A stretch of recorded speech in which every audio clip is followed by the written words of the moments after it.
오늘도 새벽 예배를 드리게 하시 하나님께 감사와 찬송과 영광을 올려드립니다. 우리 다 함께 사도신경으로 신앙 고백하신 후에 찬송가 369장을 부르신 후 이사야서 59장의 말씀을 읽으신 다음 오늘 말씀을 듣도록 하겠습니다. 이사야서 59장의 말씀을 보면 이스라엘이 최악의 상황에 이른 상태를 보여주고 있습니다. 하나님과 이스라엘의 관계가 완전히 단절되었습니다. 그들이 기도를 해도 응답하지 않으시며 그들에게 평강이 사라졌고 파멸이 눈앞에 왔다고 경고하고 계십니다. 이사야는 이사야서 57장에서 이스라엘이 우상 숭배와 음란의 죄를 지적하였고 58장에서는 가증스러운 금식을 지적하고 있습니다. 그리고 오늘 59장에서 사회적인 악을 지적하고 있습니다. 3절 말씀에 보니까 너희 손에 피가 있다. 사회적 폭력이 난무했음을 말씀하고 있습니다. 거짓이 난무합니다. 4절 말씀에도 보세요. 공의가 사라졌습니다. 재판관들이 뇌물을 받고 강자편의 손으로 유전 무죄가 되는 세상이 되었습니다. 5절에서는 거미가 곤충을 잡으려고 그물을 짜듯 조직적으로 힘있는 자들이 악을 행한다고 지적합니다. 6절에는 그들의 조직적인 죄악이 뜻을 이루지 못할 것이며 6절 하반절과 7절에서는 손과 발이 총체적으로 죄악에 오염되었으며 그들의 생각이 모두 악하다고 경고하고 있습니다. 8절에서는 이사야는 정의가 없고 굽어진 길을 밟는 이스라엘에게 평강이 없을 것을 경고하고 있습니다. 가장 중요한 것은 하나님과 이스라엘을 가로막는 주범은 죄악이며 그 죄악이 하나님과 관계를 단절시켰다고 성경은 말씀합니다. 이와 같은 사건은 이스라엘에게만 있었던 것은 아닙니다. 아담과 하나님과의 관계, 다윗과 하나님과의 관계, 삼손과 하나님과의 관계, 그리고 오늘날 우리들과 하나님과의 관계도 같습니다. 그렇다면 하나님과 단절된 관계를 어떻게 회복시킬 수 있을까요? 그 원인과 비결을 찾아봅니다. 관계 단절의 원인은 죄 때문이라고 오늘 2절 말씀에 말씀하고 있습니다. 하나님과의 관계 단절은 하나님으로부터 오던 모든 혜택이 끊어짐을 의미합니다. 관계 단절의 원인은 이미 성경에서 읽었듯이 그들의 죄 때문입니다.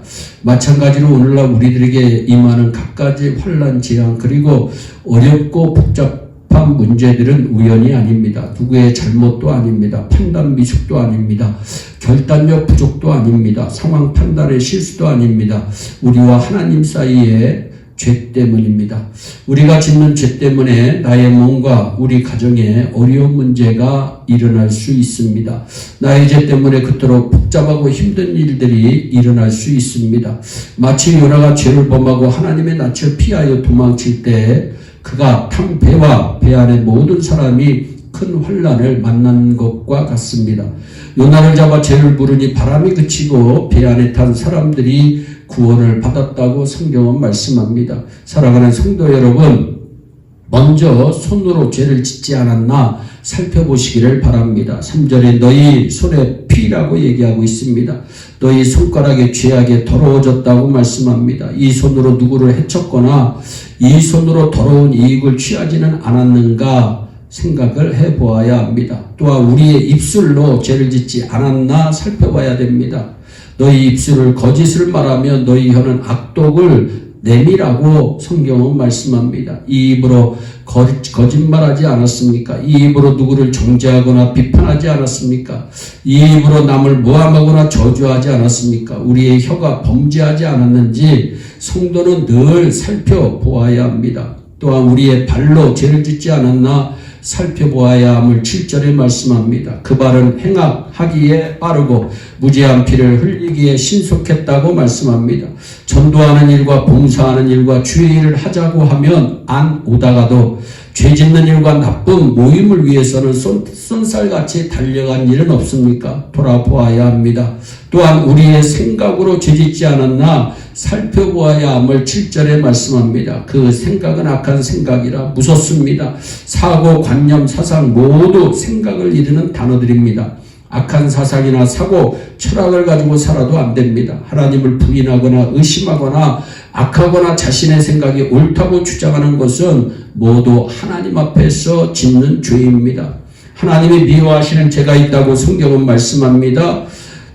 여호와께서 미워하시는 것, 곧 그의 마음에 싫어하시는 것이 17가지가 있으니 그 교만한 눈과 거짓된 혀와 무지한 자의 피를 흘리는 손과 악한 계교를 꾀하는 마음과 빨리 악으로 달려가는 발과 거짓을 말하는 망령된 입술과 형제 사이를 이간하는 자다. 잠언서 6장 16절로 19절은 말씀합니다. 그리고 이사야서 33장 14절로 14절도 꼭 읽어보세요. 모든 불행은 죄가 원인입니다. 그래서 주님은 마태복음 3장 16절에 회개하라 천국이 가까이 왔다고 말씀하고 있습니다. 회개하면 천국이 우리 가운데 임하는 줄 믿으시기를 바랍니다. 지금 내 삶을 고통스럽게 하는 원인이 죄라고 성경은 말씀합니다. 이 죄의 문제를 해결하면 불행이 사라집니다. 풍랑이 일던 바다가 잠잠한 같이 거세게 일던 불길이 수그러들듯이 쏟아지던 폭우가 그침 같을 것입니다. 그러나 회개하지 않으면 그 문제는 점점 더 꼬여갈 것이고 최악의 상황으로 치달을 것이라고 성경은 우리에게 말씀합니다. 십자가 앞에 나와 주님의 분노를 의지하고 회개하면 엉킨 실타래가 풀리듯이 문제가 풀릴 것입니다. 봄바람에 눈이 녹듯이 녹아질 것입니다. 성경은 말씀합니다. 여호와께서 말씀하시되 오라 우리가 서로 변론하자. 너희의 죄가 추운 같을지라도 눈과 같이 희어질 것이요 취문같이 붉을지라도 양털같이 희게 되리라. 아멘. 할렐루야. 하나님은 자기 백성을 구원하십니다. 하나님의 법칙은 간단합니다. 인간이 만약 하나님을 버리고 죄를 범하면 하나님께서는 관계를 끊으십니다. 그러나 회개하면 다시 관계를 정상화시켜 주십니다. 같은 죄를 반복하면 징계를 내리거나 심판을 내리십니다. 이것이 성경에서 말씀하시는 일관성 있는 하나님의 태도입니다. 사사기서의 내용을 우리는 잘 알고 있습니다. 백성들이 하나님을 버리고 우상을 섬기거나 다른 신을 섬기면 하나님께서는 대적을 보내어 치십니다. 회개하면 사사를 세워 구원하십니다. 그러다 평강이 임하고 편안하면 다시 죄를 범합니다. 똑같은 일이 몇 번 반복하고 있느냐? 8번이나 사사기서에 반복되고 있는 것을 성경은 말씀합니다.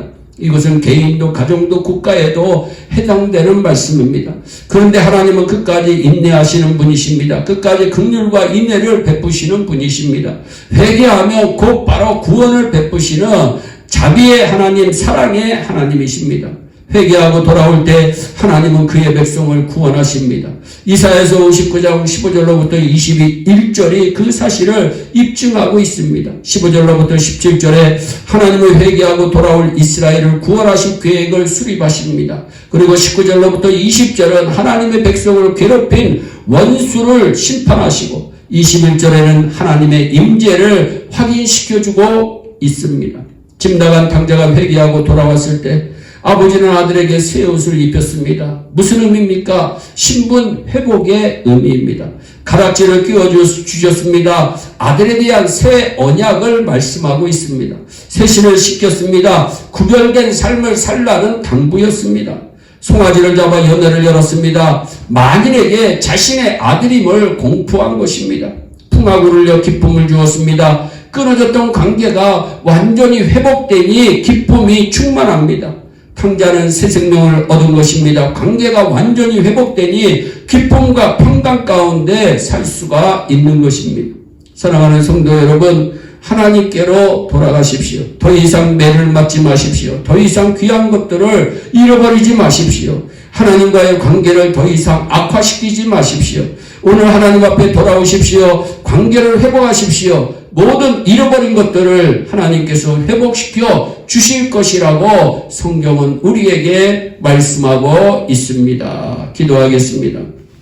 사랑의 하나님 아버지, 우리의 죄 때문에 하나님과의 관계가 단절되었음을 고백합니다. 주여 우리의 삶 가운데서 또 우리의 공동체 가운데서 하나님이 싫어하시는 하나님이 미워하시는 죄의 모습들이 있습니다. 아버지 우리의 만 가지 죄악들을 주님 다 용서하시고 주름과 같이 붉은 제 눈과 같이 희게 하시고 양털과 같이 깨끗게 하여 주시고 우리 아버지 하나님 회복시켜 주셔서 하나님과의 관계가 정상화되게 하시고 복이 되게 하시고 은혜가 되게 하시고 평강과 기쁨이 넘쳐나게 하여 주시고 아버지 하나님 만사가 형통할 수 있도록 큰 은혜를 베풀어 주시옵소서. 감사하옵고 예수님의 이름으로 기도하옵나이다. 아멘. 우리 다 함께 주기도문으로 예배를 마치시고 각자 개인 기도하신 후에 오늘도 주 안에서 승리하는 평강과 기쁨의 하루 되시기를 예수님의 이름으로 축복합니다. 감사합니다.